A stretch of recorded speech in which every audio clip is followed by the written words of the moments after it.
ಹೆಸರು ಸುಧೀರ್. ನಾನೊಬ್ಬ IT ಉದ್ಯೋಗಿ. ನನ್ನ ವಯಸ್ಸು 30 ವರ್ಷ. ನಮ್ಮದು ಮೈಸೂರು. ನಾನು ಬೆಂಗಳೂರಿನಲ್ಲಿ ಕಳೆದ 10 ವರ್ಷಗಳಿಂದ ಕೆಲಸ ಮಾಡುತ್ತಿದ್ದೇನೆ.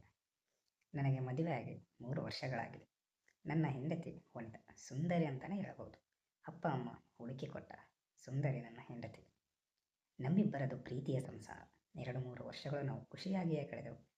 ಆ ಖುಷಿಯ ಪ್ರತಿಫಲ ಈಗ ಅವಳ ಗರ್ಭಿಣಿ. ಹೌದು, ಈಗ ಅವಳಿಗೆ 8 ತಿಂಗಳು. ಮೊದಲನೇ ಮಗು. ಆದ್ದರಿಂದ ನನ್ನ ಅತ್ತೆ ಮಾವ ಅವಳನ್ನು 6ನೇ ತಿಂಗಳಿನಲ್ಲೇ ಬಂದು ಕರೆದುಕೊಂಡು ಹೋದರು. ಅದಕ್ಕೂ ಮುನ್ನ ಗರ್ಭಿಣಿ ಅಂತ ತಿಳಿದಾಗಿನಿಂದ ನಮ್ಮ ದೇಹ ಸಂಪರ್ಕ ಕಡಿತಗೊಂಡಿತ್ತು. ಹಾಗಾಗಿ ಕಾಮದ ಉಪವಾಸ ಪ್ರಾಪ್ತಿಯಾಗಿದೆ. ಪ್ರತಿದಿನ ನಾವು ಫೋನಿನಲ್ಲಿ ಫೋನ್ ಸೆಕ್ಸ್ ಮಾಡಿದರೂ ಪ್ರಾಕ್ಟಿಕಲ್ ಸುಖಕ್ಕೆ ಸರಿಸಮವಾಗಬಲ್ಲದೆ. ಹೀಗಿದೆ ನನ್ನ ಪರಿಸ್ಥಿತಿ. ಕಾಮದ ವಿಷಯ ಒಂದು ಕಡೆ ಆದರೆ, ಮನೆಯ ಕೆಲಸಗಳು, ಅಡಿಗೆ ಮಾಡುವುದು, ಬಟ್ಟೆ ಒಗೆಯುವುದು ಕೂಡ ಕಷ್ಟವಾಗಿಬಿಟ್ಟಿದೆ. ಕೆಲವೊಮ್ಮೆ ಮಾಡಿಕೊಂಡರೆ ಕೆಲವೊಮ್ಮೆ ಹಾಗೆ ಉಳಿದು ಬಿಡುತ್ತದೆ. ಕೆಲಸ ಮುಗಿಸಿ ಬಂದು ಮನೆಯಲ್ಲೇ ಮಾಡಿಕೊಳ್ಳೋಕ್ಕೆ ಆಗದೆ ಕಷ್ಟಪಡುತ್ತಿದ್ದೆ. ಈ ವಿಷಯ ನಮ್ಮ ಮನೆಯವರಿಗೂ ಗೊತ್ತು. ಇನ್ನು ಕೆಲಸದವರು ಹುಡುಕಿಕೊಳ್ಳೋಣ ಅಂದರೆ ಬರುವವರು ಹೇಗೋ ಏನೋ ಅನ್ನೋದು ಬೇರೆ. ಹಾಗಾಗಿ ಅದು ಕೂಡ ಸರಿ ಹೋಗಲಿಲ್ಲ. ಹೀಗೆ ನನ್ನ ಕಷ್ಟ ನಾನು ಅನುಭವಿಸುತ್ತಿದ್ದಾಗ ನನ್ನ ಅಕ್ಕ ಭಾವ ಬೆಂಗಳೂರಿಗೆ ಶಿಫ್ಟ್ ಆದರು. ಇದಕ್ಕೂ ಮುಂಚೆ ಅವರು ಮಂಗಳೂರಿನಲ್ಲಿದ್ದರು. ನನ್ನ ಭಾವನಿಗೆ ಬ್ಯಾಂಕಿನಲ್ಲಿ ಕೆಲಸ. ಅವರಿಗೆ ವರ್ಗಾವಣೆ ಆಗಿ ಬೆಂಗಳೂರಿಗೆ ಬಂದರು. ಅವರಿಗೆ ವರ್ಗಾವಣೆ ಆದದ್ದು ಜಯನಗರ ಶಾಖೆಗೆ. ನಾನಿರುವುದು ಕೂಡ ಜಯನಗರದಲ್ಲಿ. ಹಾಗಾಗಿ ಅವರಿಗೊಂದು ಮನೆ ನೋಡುವ ಗುತ್ತಿಗೆ ನನಗೆ ಒಪ್ಪಿಸಿದರು. ಅದರಂತೆ ನನ್ನ ಸ್ನೇಹಿತರನ್ನು ವಿಚಾರಿಸಿ ಒಂದು ಮನೆಯನ್ನು ಬಾಡಿಗೆಗೆ ಗೊತ್ತು ಮಾಡಿದೆ. ಅದಕ್ಕೆಂದೇ ಅಕ್ಕ ಭಾವ ಒಂದು ಸಲ ಬಂದು ನೋಡಿಕೊಂಡು ಹೋದರು. ಮನೆ ನೋಡಲು ಬಂದಾಗ ಅಕ್ಕ ತುಂಬ ಖುಷಿಪಟ್ಟರು. ಇದಾಗಿ 1 ತಿಂಗಳಿನಲ್ಲಿ ಬೆಂಗಳೂರಿಗೆ ಬಂದರು. ಅವರು ಬಂದದ್ದು ನನಗೆ ಹೆಚ್ಚು ಖುಷಿ ಕೊಟ್ಟಿತು. ನನ್ನ ಅಡಿಗೆ ಮತ್ತು ಬಟ್ಟೆ ಕೆಲಸ ತಪ್ಪಿದ್ದೆನು. ನನ್ನ ಹೆಂಡತಿ ಸಮೇತ ಮನೆಯ ಎಲ್ಲರಿಗೂ ಅದೇ ಖುಷಿ. ನನ್ನ ಅಕ್ಕ ಭಾವ ಮನೆಗೆ ಶಿಫ್ಟ್ ಆದ ಹೊಸತರಲ್ಲಿ ನಾನು ಅವರಿಗೆ ಸಹಾಯ ಮಾಡಿದೆ. ಅಕ್ಕ ಭಾವನಿಗೆ ಒಬ್ಬ ಮಗ ಇದ್ದಾನೆ. ಆ ನನ್ನ ಸಹೋದರಳಿಯ ಬೋರ್ಡಿಂಗ್ ಸ್ಕೂಲ್ನಲ್ಲಿ ಓದ್ತಿದ್ದಾನೆ. ಹಾಗಾಗಿ ಮನೆಯಲ್ಲಿ ಅಕ್ಕ ಭಾವ ಮಾತ್ರ ಇರೋದು. ಮನೆ ಶಿಫ್ಟ್ ಆದ ಮೇಲೆ ಭಾವ ಕೆಲಸಕ್ಕೆ ಸೇರಿಕೊಂಡರು. ಮನೆಯಲ್ಲಿ ಅಕ್ಕನಿಗೆ ಸಾಮಾನು ಜೋಡಿಸೋಕೆ ನಾನೇ ತಗಲಾಕೊಂಡೆ. ಯಾಕೆ ಅಂದರೆ ನನ್ನ ಕೆಲಸ ಮಧ್ಯಾಹ್ನ 2ರಿಂದ ರಾತ್ರಿ 10ರವರೆಗೆ. ಹಾಗಾಗಿ ಅಕ್ಕ ನನ್ನ ಬಿಡದೆ ಕಾಡುತ್ತಿದ್ದಳು. ವಿಧಿ ಇಲ್ಲದೆ ಸಹಾಯ ಮಾಡುತ್ತಿದ್ದೆ. ಹೀಗೆ ಮೊದಲ 2 ವಾರಗಳು ನಾನು ಅವರ ಮನೆಯಲ್ಲೇ ಹೆಚ್ಚಾಗಿ ಉಳಿದುಕೊಂಡೆ. ಹಾಗೆ ಸಹಾಯ ಮಾಡುತ್ತಿರುವಾಗ ನನ್ನ ಮತ್ತು ಅಕ್ಕನೊಡ ನಾಟ ಹೆಚ್ಚಾಯಿತು. ರಾತ್ರಿ ನಾನು ಕೆಲಸ ಮುಗಿಸಿ ಬಂದ ಮೇಲೆ ಸುಮಾರು ಹೊತ್ತಿನ ತನಕ ಹರಟೆ ಹೊಡೆಯುತ್ತಿದ್ದೆ. ನಮ್ಮ ಅಕ್ಕ ತಮ್ಮನ ಬಾಂಧವ್ಯ ಸ್ನೇಹಿತರ ಬಂಧಕ್ಕೆ ತಿರುಗಿತು. ನನಗಿಂತ 4 ವರ್ಷ ದೊಡ್ಡವಳು ನನ್ನ ಅಕ್ಕ. ಮೊದಲಿಗಿಂತಲೂ ಹೆಚ್ಚು ಮಾತನಾಡುತ್ತಿದ್ದೆವು. ಒಬ್ಬರನ್ನೊಬ್ಬರು ಅರ್ಥ ಮಾಡಿಕೊಳ್ಳೋಕ್ಕೆ ಶುರುವಾಯಿತು. ಕೆಲವೊಮ್ಮೆ ಅಕ್ಕ ನನ್ನ ಮತ್ತು ನನ್ನ ಹೆಂಡತಿ ಬಗ್ಗೆ ತಮಾಷೆ ಮಾಡುತ್ತಿದ್ದಳು, ರೇಗಿಸುತ್ತಿದ್ದಳು. ನಾನೇನು ಕಡಿಮೆ ಅನ್ನೋ ಹಾಗೆ ನಾನು ಕೂಡ ಹಾಗೆ ಮಾಡುತ್ತಿದ್ದೆ. ಹೀಗೆ ಕೆಲವು ದಿನಗಳು ಕಳೆಯಿತು. ಎಲ್ಲವೂ ಚೆನ್ನಾಗೇ ಇತ್ತು. ಅಂದು ನಾನು ಕೆಲಸ ಮುಗಿಸಿ ಅಕ್ಕನ ಮನೆಗೆ ಹೋದೆ. ರಾತ್ರಿ 11 ಗಂಟೆ ಆಗಿತ್ತು. ಅಕ್ಕ ನನಗಾಗಿ ಊಟ ಬಡಿಸಿದಳು. ಯಥೋ ಪ್ರಕಾರ ಅವರ ಊಟ ಆಯಿತಾ ಅಂತ ಕೇಳಿದೆ. ಹಾಂ, ನಂದಾಯಿತು ಅನ್ನೋ ಏಕವಚನ ಉತ್ತರ ಬಂತು. ಕುತೂಹಲ ಬಂದು ಕೇಳಿದಾಗ ಭಾವ ಕೆಲಸದ ಮೇಲೆ ಮುಂಬೈಗೆ ಹೋದರು ಎಂದು ಹೇಳಿದ. ಅದೇನು, ಬೆಳಗ್ಗೆವರೆಗೂ ಏನನ್ನೂ ಹೇಳಲಿಲ್ಲ, ಆಗಲೇ ಹೊರಟು ಹೋಗಿದ್ದಾರೆ ಅಂತ ಕೇಳಲು ಅವರ ಕೆಲಸವೇ ಹಾಗೆ, ನನಗೇನು ಹೊಸದೇನಲ್ಲ ಬಿಡು ಅನ್ನೋ ಪ್ರತಿಕ್ರಿಯೆ ಅಕ್ಕನಲ್ಲಿ ಬಂತು. ಸರಿ, ಊಟ ಮುಗಿಸಿದೆ. TV ನೋಡುತ್ತಾ ಕುಳಿತೆ. ಅಕ್ಕ ಅಡಿಗೆ ಮನೆ ಕ್ಲೀನ್ ಮಾಡಿ ಬಂದು ನನ್ನ ಬಳಿ ಕೂತು TV ನೋಡ್ತಿದ್ದಳು. ಹಾಗೆ ಹರಟೆ ಹೊಡೆಯುತ್ತಿದ್ದಳು. ಆದರೆ ಅಕ್ಕನಲ್ಲಿ ಏನೋ ಬದಲಾವಣೆ ಕಾಣುತ್ತಿತ್ತು. ಅವತ್ತು ಲವಲವಿಕೆ ಇರಲಿಲ್ಲ. ನಾನು, ಅಕ್ಕ ಏನಾಯಿತು, ಯಾಕೆ ಸತ್ತಾಗಿದೆಯಾ, ಭಾವ ಇಲ್ಲ ಅಂತ ಬೇಜಾರ ಹೇಗೆ? ಅಕ್ಕ, ಹಾಗೇನೂ ಇಲ್ಲ ಕಣ, ಅವರ ಕೆಲಸನೇ ಹಾಗೆ, ನನಗೂ ಅಭ್ಯಾಸ ಆಗಿದೆ. ಬೆಳಗಿನಿಂದ ಸ್ವಲ್ಪ ಜಾಸ್ತಿನೇ ಕೆಲಸ ಮಾಡಿ ಬೆನ್ನು ಹಿಡಿದುಕೊಂಡಿದೆ, ನೋವು. ನಾನು, ಮತ್ತೆ ಹಾಸ್ಪಿಟ್ಲಿಗೆ ಹೋಗೋಣ ಹೇಗೆ? ಅಕ್ಕ, ಬೇಡ ಕಣ, ನೋಡೋಣ. ನಾನು, ಯಾಕೆ ಅಷ್ಟು ಕೆಲಸ ಮಾಡೋಕ್ಕೆ ಹೋದೆ, ನಾಳೆ ಮಾಡಿಕೊಂಡಿದ್ದರೆ ಏನಾಗುತ್ತಿತ್ತು? ಅಕ್ಕ, ಯಾವತ್ತಿದ್ದರೂ ಮಾಡಲೇಬೇಕು, ಅದಕ್ಕೆ ಮಾಡಿ ಮುಗಿಸೋಣ ಅಂತ ಹೋದೆ. ನಾನು, ನೋಡು, ಈಗ ನೋವು ಅನುಭವಿಸೋದು ಯಾರು? ಅಕ್ಕ, ಏನಾಗಲ್ಲ ಬಿಡು, ಸರಿ, ನಾನು ಹೋಗಿ ಮಲಗುತ್ತೇನೆ, ನಿದ್ದೆ ಮಾಡಿದರೆ ಸರಿ ಹೋಗಬಹುದು. ನಾನು, ಅಕ್ಕ, ಸರಿ, ಗುಡ್ ನೈಟ್. ಅಕ್ಕ ಅವಳ ಬೆಡ್ರೂಮ್ಗೆ ಹೋದಳು. ನಾನು TV ಆಫ್ ಮಾಡಿ ನನ್ನ ಗೆಸ್ಟ್ ರೂಮ್ಗೆ ಹೋದೆ. ನಿದ್ದೆ ಬರುತ್ತಿರಲಿಲ್ಲ ಅಂತ ಲ್ಯಾಪ್ಟಾಪ್ ಕೈಗೆ ತೆಗೆದುಕೊಂಡು ಇಂಟರ್ನೆಟ್ ಸರ್ಫ್ ಮಾಡುತ್ತಿದ್ದೆ. ಆಗ ರಸಿಕ ಕಥೆಗಳು ಸಿಕ್ಕಿತು. ಹಾಗೆ ಓದಲು ಪ್ರಾರಂಭಿಸಿದೆ. ಕಥೆಗಳನ್ನು ಓದಿ ನನ್ನ ತುನ್ನೆ ನಿಗುರಿ ಹಾರಾಡುತ್ತಿತ್ತು. ಸುಮಾರು ಹೊತ್ತಿನವರೆಗೂ ಕಥೆಗಳನ್ನು ಓದಿ ತಡೆಯಲು ಆಗದೆ ಬಾತ್ರೂಮಿಗೆ ಹೋಗಿ ಹಸ್ತಮೈಥುನ ಮಾಡಿಕೊಂಡೆ. ಸ್ವಲ್ಪ ಸಮಾಧಾನ ಆಯಿತು. ಮತ್ತೆ ನನ್ನ ರೂಮಿಗೆ ಹೋಗುವಾಗ ಅಕ್ಕನ ರೂಮಿನ ಕಡೆ ನೋಡಿದೆ. ಲೈಟ್ ಆನಲ್ಲೇ ಇತ್ತು. ಹತ್ತಿರ ಹೋಗಿ ನೋಡಿದಾಗ ಅಕ್ಕ ಎದ್ದಿರುವುದು ಗೊತ್ತಾಯಿತು. ನಾನು, ಅಕ್ಕ ಮಲಗಲಿಲ್ವಾ? ಅಕ್ಕ, ನೋವಿಲ್ಲ, ಇಲ್ಲ ಕಣೋ, ಬೆನ್ನು ಸಖತ್ ಹೇಳ್ತಾ ಇದೆ, ನಿದ್ದೆನೇ ಬರ್ತಾ ಇಲ್ಲ. ನಾನು, ಏನಾದರೂ ಮೆಡಿಸಿನ್ ಹಚ್ಕೊಳ್ಬೇಕಾಯ್ತಾ? ಅಕ್ಕ, ಪರವಾಗಿಲ್ಲ ಬಿಡು. ನಾನು, ಅಲ್ಲ ಅಕ್ಕ, ಎಲ್ಲದಕ್ಕೂ ಬಿಡು ಬಿಡು ಅಂದರೆ ಹೇಗೆ, ಎಲ್ಲಿ ಮೆಡಿಸಿನ್ ತಗೋ? ಅಕ್ಕ, ಇಲ್ಲೇ ಇದೆ ಕಣ, ಆದರೆ ನನ್ನ ಕೈಯಲ್ಲಿ ಹಚ್ಕೊಳ್ಳೋಕ್ಕೆ ಆಗ್ತಾ ಇಲ್ಲ. ನಾನು, ಅದಕ್ಕೇನಂತೆ, ನಾನೇ ಹಚ್ಚಿಕೊಳ್ಳುತ್ತಿದ್ದೇನಲ್ಲ. ಅಕ್ಕ, ನೀನು ಮಲಗಿರುತ್ತೀಯಾ ಅಂದುಕೊಂಡೆ. ನಾನು, ಏನಕ್ಕ ನೀನು ಕರೆದಿದ್ರೆ ಬರ್ತಾ ಇರಲಿಲ್ವಾ? ಸರಿ ಕೊಡು ಹಚ್ತೇನೆ. ಅಕ್ಕ ನನ್ನ ಕೈಗೆ ಮೂಗು ಕೊಟ್ಟಳು. ಅಕ್ಕ ನೈಟಿ ಹಾಕಿಕೊಂಡಿದ್ದಳು. ನಾನು ಹೋ ಹೋ ಅಕ್ಕ ನೈಟಿ ಮೇಲೆ ಹೇಗೆ ಹಚ್ಚೋದು? ಅಕ್ಕ ನನ್ನ ನೋಡಿ ನಗುತ್ತಾ 2 ನಿಮಿಷ ಆಚೆ ಇರು, ಕರಿತೀನಿ. ನಾನು ಆಚೆ ಬಂದೆ. ಸ್ವಲ್ಪ ಹೊತ್ತಲ್ಲಿ ಅಕ್ಕ ಒಳಗಿನಿಂದ ಕರೆದ. ನಾನು ಒಳಗೆ ಹೋದೆ. ಅಕ್ಕ ಬೆನ್ನು ಮೇಲೆ ಮಾಡಿ ಮಲಗಿದ್ದಾಳೆ. ನೈಟಿ ಬಿಚ್ಚಿದ್ದ ಎದೆಗೆ ಬರ ಅಂಟಿಕೊಂಡಿದೆ. ಸೊಂಟದಿಂದ ಕೆಳಗೆ ರಗ್ಗನ್ನು ಒದ್ದುಕೊಂಡಿದ್ದಾಳೆ. ಅಕ್ಕನನ್ನು ಈ ರೀತಿ ಮೊದಲನೇ ಸಲ ನೋಡುತ್ತಿದ್ದೆ. ಅವಳ ಬೆನ್ನು ನೋಡುತ್ತಿದ್ದರೆ ನನಗೆ ನನ್ನ ಹೆಂಡತಿ ವನಿತ ನೆನಪಾದ ತೊನ್ನೆ ಮತ್ತೇನೆ ಬರಲು ಶುರುವಾಯಿತು. ಅಕ್ಕನ ಅಗಲವಾದ ಬೆನ್ನು ನೋಡಿ ನನಗೆ ನಡುಕ ಶುರುವಾಯಿತು. ಅಷ್ಟರಲ್ಲಿ ಅಕ್ಕ ಸುದಿ ಏನೋ ಮಾಡ್ತಾಯಿದ್ಯಾ? ಮೂವ್ ಹಚ್ಚೋ. ಹ್ಞೂ ಅಕ್ಕ ಅಂತ ಹೋಗಿ ಹಾಸಿಗೆಯ ಮೇಲೆ ಅಕ್ಕನ ಪಕ್ಕದಲ್ಲಿ ಕೂತೆ. ಹಾಗೆ ಮೂಗು ಕೈಗೆ ಹಾಕಿಕೊಂಡು ಅಕ್ಕನ ಬೆನ್ನಿಗೆ ಹಚ್ಚಕ್ಕೆ ಶುರು ಮಾಡಿದೆ. ಅಕ್ಕನ ಬೆನ್ನಿಗೆ ನನ್ನ ಕೈ ಬೆರಳುಗಳು ತಾಗುತ್ತಲೇ ಇದ್ದ ನನ್ನ ತುನ್ನ ಎದ್ದು ಹಾರಾಡುತ್ತಿತ್ತು. ಹಾಗೆ ಕೈಯನ್ನು ಬೆನ್ನಿನ ಮೇಲೆ ಆಡಿಸುತ್ತಾ ನಾನು ಅಕ್ಕ ಎಲ್ಲಿ ನೋವಾಗ್ತಿದೆ? ಅಕ್ಕ ಅಲ್ಲೇ ಸ್ವಲ್ಪ ಕೆಳಗೆ. ಹಾಂ ಸ್ವಲ್ಪ ಬಲಕ್ಕೆ ಅಂತ ಹೇಳಿದೆ. ನಾನು ಅಕ್ಕ ಹೇಳಿದ ಜಾಗದಲ್ಲಿ ಮೂಗು ಹಚ್ಚುತ್ತಿದ್ದೆ. ಅಕ್ಕನ ಬೆನ್ನು ನನಗೆ ಕಾಮೋದ್ರೇಕ ಹೆಚ್ಚಿಸುತ್ತಿತ್ತು. ಸಂದಿಗ್ಧ ಪರಿಸ್ಥಿತಿಯಲ್ಲಿ ನಾನಿದ್ದೆ. ಆಗ ಅಕ್ಕ ಹಾಂ ಅಂತ ಮುಳುಗುತ್ತಿದ್ದಳು. ನಾನು ಅಕ್ಕ ಹೇಳಿದ ಜಾಗದಲ್ಲಿ ಒಂದೇ ಕಡೆ ಉಜ್ಜುತ್ತಿದ್ದೆ. ಅಕ್ಕ ಸುದಿ ಮೇಲಿಂದ ನಚ್ಚೋ. ನಾನು ಸರಿ ಅಕ್ಕ ಅಂತ ಕುತ್ತಿಗೆಯ ಮೇಲಿಂದ ಕೆಳಗೆ ಉಜ್ಜುತ್ತಲಿದ್ದೆ. ಅಕ್ಕ ಮಲಗುತ್ತಲಿದ್ದಳು. ನಾನು ಅಕ್ಕ ಹೀಗೆ ಅನಿಸುತ್ತಿದೆ. ಅಕ್ಕ ತುಂಬ ಖುಷಿ ಆಗ್ತದೆ ಅಕ್ಕ, ಹಾಗೆ ಉಜ್ಜ.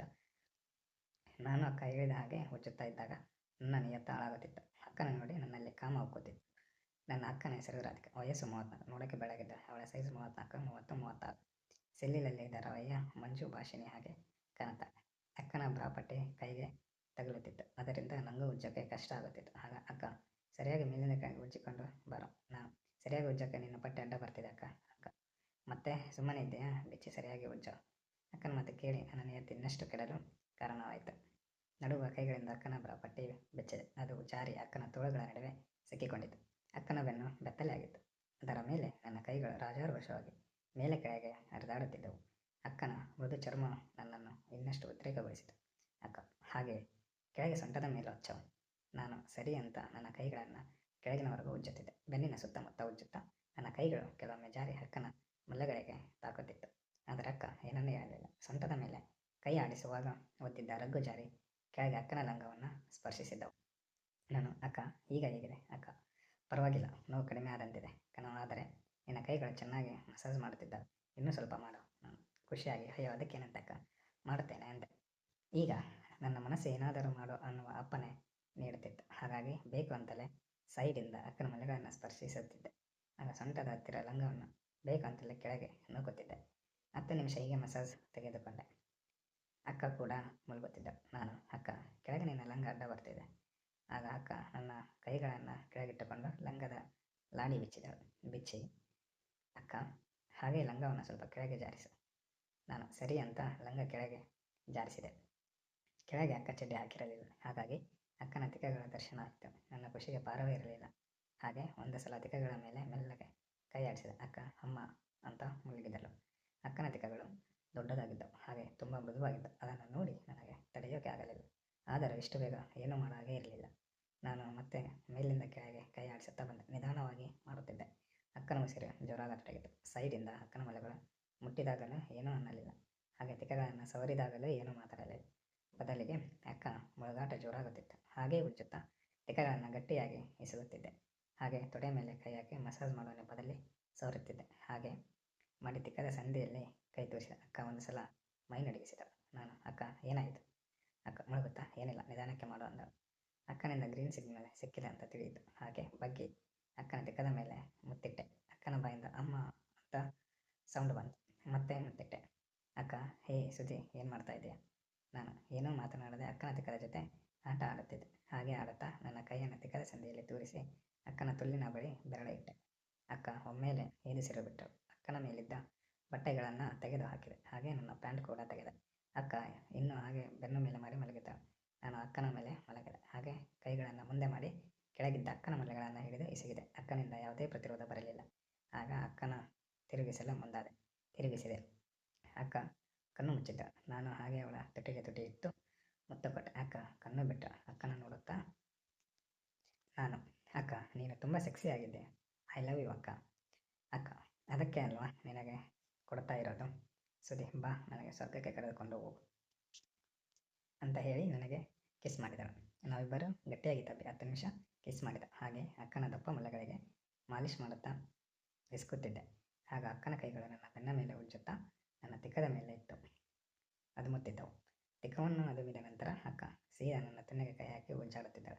ಅಕ್ಕನನ್ನು ಮಲಗಿಸಿ ಅವಳ ಮೈಯೆಲ್ಲ ಮುತ್ತುಗಳನ್ನು ಕೊಡ್ತಾ ಬಂದೆ. ಆಗ ಅಕ್ಕ ನನ್ನ ತಲೆಯನ್ನು ಹಿಡಿದು ಗಟ್ಟಿಯಾಗಿ ಅವಳ ತುಲ್ಲಿನ ಮೇಲೆ ಅದುಮಿಕೊಂಡಳು.